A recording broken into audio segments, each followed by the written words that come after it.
Bonjour, chers internautes. Bonjour, les amis des Congo et Sika. Comme vous le savez, moi, votre humble serviteur, Maurice Premier, le Diego Kao, les coachs en marketing des réseaux, motivateurs congolais, bandeko ndenge bozali koyeba ete lobby tozwa ki communiqué ete élection vraiment eza très douté binoso boyebi. Pays eza na chaos makasi ndenge bino boyebi. Pays eza vraiment na chaos.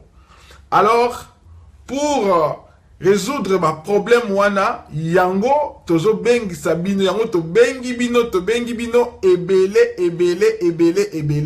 bo rejoindre biso na kati ya mouvement citoyen patriotique et pacifique les Congolais debout.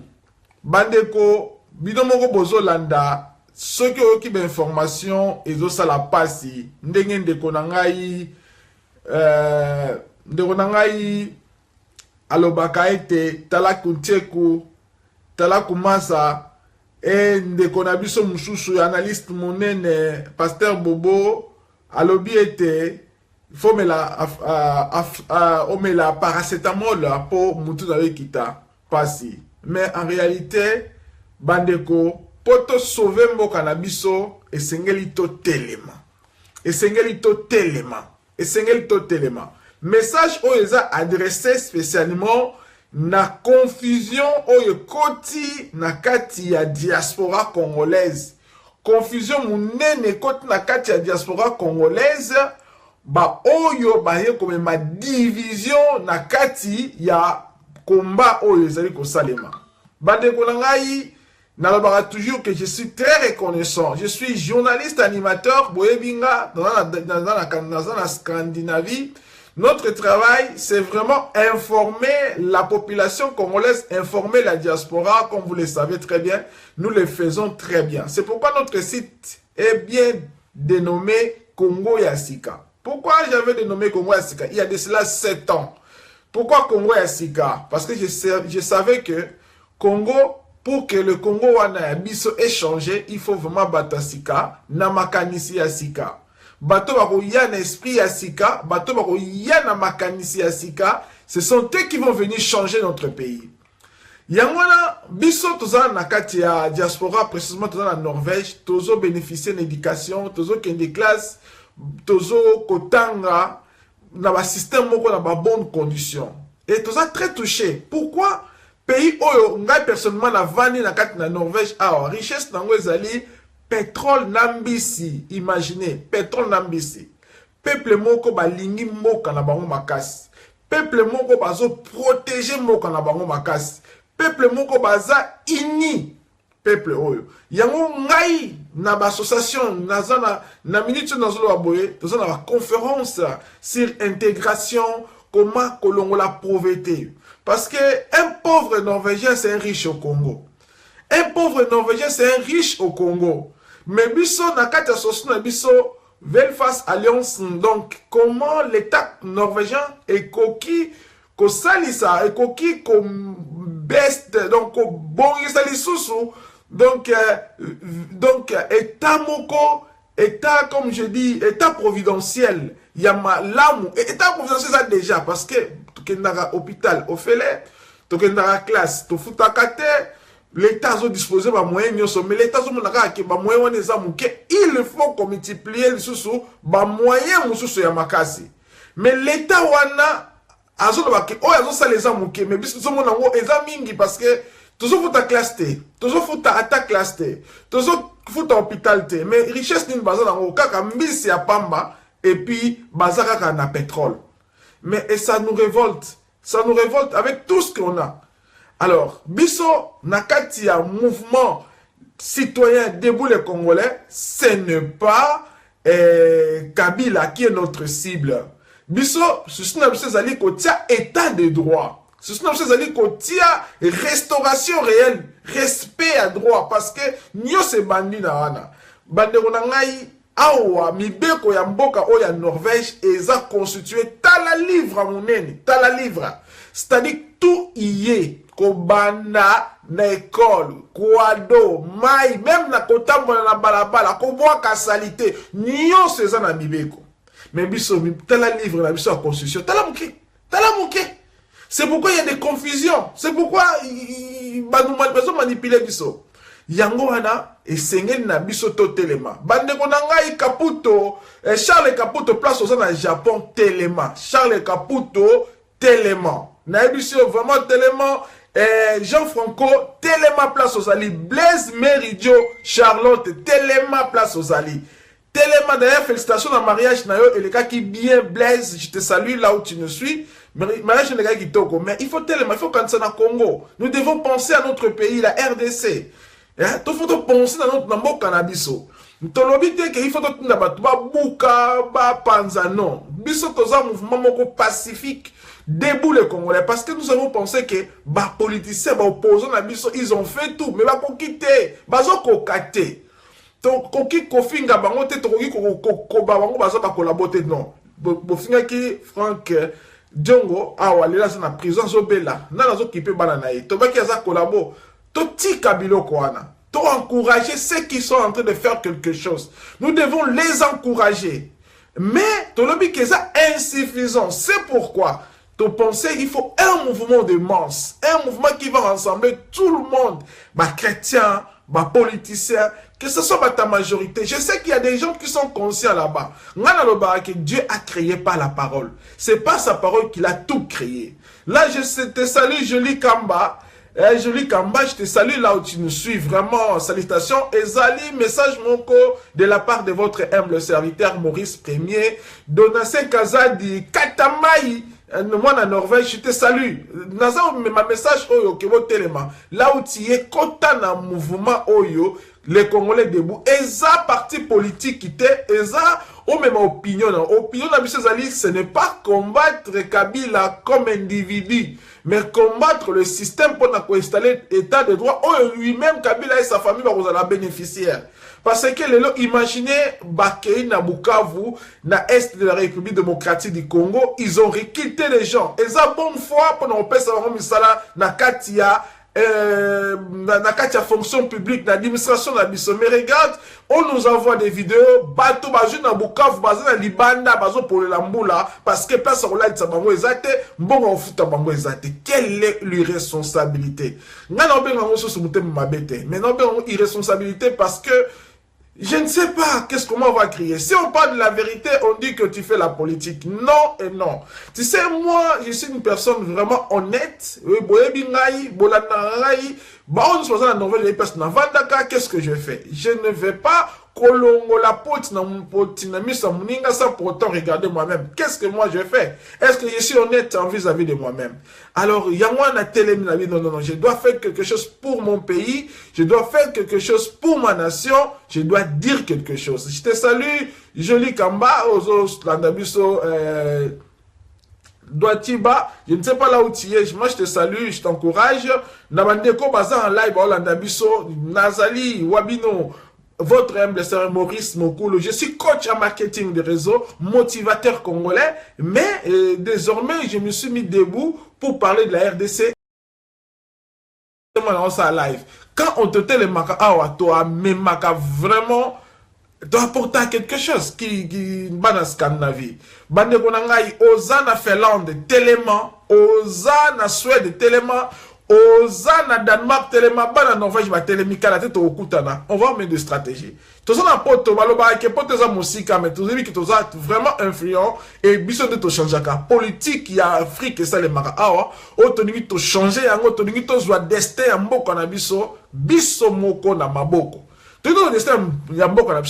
C'est pourquoi, beaucoup dans ma vidéo, si je vous partager, l'andu makies, je te salue là où tu es, l'andu makies qui tu nous suis, vraiment, tu es le belamboka, na mouvement debout congolais, tolingi, ba makamoyo, moi na bongo, tu nous as rejoint. Vraiment, merci beaucoup, moi na bongo. Donc, en direct, awa, Nazan en Norvège, je suis journaliste, Kolositia, Congo et Sika, et ma projet est belé tout ça, les Congo, pour nous bande Kubabiso. Mais, précisément, dans le Babinote, Totika division, total ambo canabiso, il n'y a pas des élections, on se sont des mascarades, totalement ensemble, on est un mouvement parti politique, le Congolais debout, est un mouvement parti politique, papi ndawe, bleki nangai papi, tu nous suis depuis la Belgique, votre grand frère Maurice Premier, Maurice Mokoulou, Natelemi, kaka pona kolobela la Congo. Je sais qu'il faut kota na Belgique, kota mouvement aux hommes na maele, comprendre que il faut aider Congo na biso papi ndawe. Alors nazali vraiment koloba bino que exemple nanga ezaka Norvège, mboka oyo ezaka kana mbisi kaka na pétrole. Regarde le pays comment ezali. Regarde ba concert tozo vanda. Regarde, je ne sais pas comment je peux vous tourner. Je ne suis pas venu faire de publicité ici. Vraiment, je suis venu parler de quelque chose qui touche mon cœur. Je veux un changement. Je veux quelque chose échanger. Je veux vraiment qu'il y a de bonnes choses pour la Moka Nangai. Je te salue beaucoup, Antonio. Je te salue, Antonio Gili, moi, il y a Autriche. Je te salue. Je sais que là où tu es, moi, c'est mon maële, moi, c'est mon intellectuel. Tu as toujours le souci pour ton pays, mais tu ne sais pas quoi faire. Mais l'occasion est venue au Téléma. Au Téléma, la bise, Tofinga, Badminga, nous ne devons pas Kofinga, parce que tout ça est indiqué, parce que nous méritons pour aider notre pays, mais nous devons aussi faire quelque chose. Nous devons faire quelque chose. Faire quelque chose n'est pas dit que Tofinga Kabila, Kabila a cible, Nabi, ça un individu, les lots à Kokufa. Mais ce qu'il y a, est-ce que vous connaissez, ton baki mabuta kende, les lots Tosukuapi. Notre cible, ce n'est pas Kabila, mais c'est le changement de système. C'est apporter quelque chose, c'est de faire des choses sérieuses dans mon thème, Manabiso. Patricia Tessiera, vraiment, je te salue là où tu nous suis. Je suis à Norvège, là où tu me vois, je suis à Norvège. C'est la direct Oyo, parce que ça me touche. Je vais participer, je vais aider mon pays, je vais aider mon peuple. Naba action, naba kolobaka, naba vidéo, nous on se prépare. On a un mouvement pacifique, on a que la parole. Je sais que Dieu a tout créé par la parole. Et la parole est une force. La parole est une force et la parole peut changer les choses. Et nous devons changer en mobilisant nos frères, en mobilisant les jeunes Congolais, en nous mobilisant nous-mêmes là où nous sommes en Norvège, en Scandinavie, à Paris. Dans l'Ingénie, vraiment, ça fait très mal. Kinende, notre webmaster ingénieur, on est fiers de toi, na master au Sali, vraiment, il faut tellement là où tu es. Tellement, ce n'est pas dire que Obadofinga, tellement n'est pas dire que parce que titre Yozui, Kinende, tu as eu le diplôme en Norvège. Aux gens diplôme, pourquoi pas aller donner donc ma valeur au Congo pour aider notre peuple. Maël Yoji en Norvège. Mais tu ne peux pas aller parce que tu as peur, tu n'es pas assuré. Aux Obanga, Bako Kangayo, insécurité. Et dans tout ça, Toko Sukawapi. C'est pourquoi il faut agir. Faites des vidéos, agissez-vous. Il y a désormais un mouvement tia profil à Facebook les Congolais debout parce que on est parti politique. Nous ne voulons pas de parti politique au Makabobo, non, ni majorité ni opposition. Notre parti c'est le Congo. C'est le Congo qui est notre parti. Le Congo est notre parti et nous en sommes fiers. Et nous devons, et je te dis que dans le lobby était fier aux Congolais. Je ne peux pas trahir mon pays parce que je souffrir, parce que ma famille va souffrir, parce que ma koufa et classe en banda na Paris, banda lundi, na France, na Europe, banda classe en Norvège banda qui mais banda na biso okeni classe. Imaginez que ba classe. Imaginez que ba enseignant baza même na moyen te en foot même pas $100 enseignant ça na moté mais députés ont touché combien? Députés ont touché combien? Hein? Donc vraiment Charles Caputo que tu es un grand artiste congolais na katia Japon na Tokyo botelema pour na mboka Congo biloba na Tokyo botelema kuna Léo Mundele fum na ba fuma yoji Fiston botelema bilos botelema place bozali hein? Parti lumière tellement place aux alliés, parti je te salue Ben Mohamed kuna place aux alliés na Asie botelema vraiment Rifino Songanzi la tellement place aux alliés fino. Vraiment, c'est un message on a un ango ezali que tout tellement, surtout lundi oh tout ça derrière Moutou. Même à tout ça derrière T, nous sommes pas derrière syndicat. Il y a une idée. Syndicat il y a une idée, nous devons faire quelque chose. Nous ne sommes pas derrière quelqu'un qui sait que lui quoi. Plini fini ba jeune. Bon bima ba combat battu. Parce que toi, tu as de la valeur. Tu as de la valeur. Tu as de la valeur. Parce que tu as de la valeur. Personne n'est venu accompagner les autres. Tu regardes ça et la baninga. Non, non, non, non. Awa, tu es important aux ana utilité. C'est pourquoi, dans le mouvement, les Congolais debout, peuple Moutou, Aza na valeur. Peuple Moutou a dirigé, mais comment? Peuple Aza Awa, peuple Aza acteur, peuple Aza pacifiquité. Hein? Châtie fils le roi, Châtie fils le roi, je te salue là où tu es. Excusez-moi parce que on a un souci vraiment que Moussala Oya pour moi c'est quel élément. Mais donc il y a que de difficultés, pas de difficultés, mais de moyens de mouvement. Je voyage tellement beaucoup et ça ne me permet pas de réaliser ce que je t'avais promis. Tellement place aux alliés Châtie, Banama Tongé, na Belgique, va tellement. Châtie, vraiment, je te salue beaucoup. Le grand journaliste de Congo Asika, Nakatia Belgique, je te confirme que matériel les Oya, au matériel Wana. Tellement place aux a. Totalement, pour Nanini. Totalement, parce que nous voulons qu'il y ait un changement réel. Nous ne comptons plus aux élections, parce que le temps des élections est déjà passé. Et si et nous devons mobiliser pour le système échanger. Et peuple a soit destin dans ma boko, a même un changement réel, pas un changement fantaisiste. Parce que naïbi que peuple a pouvoir. Le monde entier nous regarde. Le monde entier nous regarde. Qu'est-ce qu'ils vont faire? Mais naïbi si que ceux qui vont télémi, il y aura un changement. Alors je vous appelle tous dans le mouvement Oyo, les Congolais debout, Oyo c'est la liberté. Mouvement Congolais debout, Oeza ya mutute ya boyo eza ke yo oza utile, yaka na nzete na yo amukie, yaka na pierre na yo au bâtir pour changement. Tu veux que le Congo à lobby batanga batute tel batanga bango 50 ans. Une famille tel batanga bango 50 ans 60 ans. Bongo biso batanga biso mu colonie. Yo batanga mu colonie. To yete na ba combatanga biso Yannick.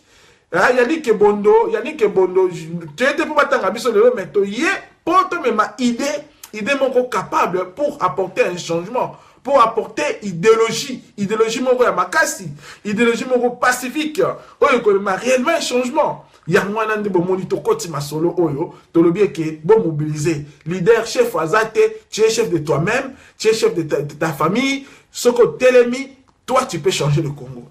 Toi, tu peux changer le Congo. Comme Obolananga, tu peux faire quelque chose pour changer le Congo. N'attendez pas quelqu'un qui a mais il y a un moyen. D'ici là, tu as un programme. D'ici là, tu as une stratégie. Parce que tu as dit que la ville morte est simitée. Tu as dit que la vidéo est simitée. Tu as dit que ça est simité. Mais d'ici là, lèverons-nous, salut là où tu me suis. Donc d'ici là, tu as une stratégie. Ah ouais, ça va stratégie. Et nos stratégies, ce n'est pas toi, Nabitumba, congolais, mais la stratégie, c'est que beaucoup de monde. Comment vaincre la dictature en étant un petit sans armes? Wana, ils ont devoir. Na pesi na bandeko nyonso na oze la réponse na bino na se à ba message na biso na se à ba commentaire. Comment vaincre un dictateur en étant tout petit mais sans armes? Un dictateur qui a l'armée, qui a des millions, qui a l'argent, il a la puissance, il a la police, il a les chaînes, les télévisions, il a tout. Vous n'avez rien, un simple homme. Et tu n'as pas l'arme. Et comment le vaincre? Un dictateur sans arme. On a des devoirs. Na personne na diaspora, na peuple congolais. Nous avons une réponse. Tous les habitants parce que nous allons dans un mouvement participatif. Un mouvement participatif. Et un mouvement oyo. Nous ne voulons pas vous donner les lignes seulement vous donner parce que je sais que nous savons. Le peuple a besoin d'un leader qui peut l'orienter. Le leader est là. Le leader est là. Mais le leader dit que lui, il peut que recevoir du peuple. Et le leader est là. Dans le mouvement debout congolais, il y aura la victoire, il y aura la réussite, sans pour autant qu'on détruire sans pour autant prendre des Congolais comme les ennemis au bazar de la majorité. Mais les toucher leur cœur, il y aura un changement. Parce que je sais que la parole est dans la puissance. Ma stratégie, il y aura la réussite. Que Dieu nous protège. Et bon week-end qui va commencer dans quelques heures. Tout déjà l'après-midi. Place Bozali, Charlotte Chikumpe. Vraiment, ma salutation nous dans Dabiso.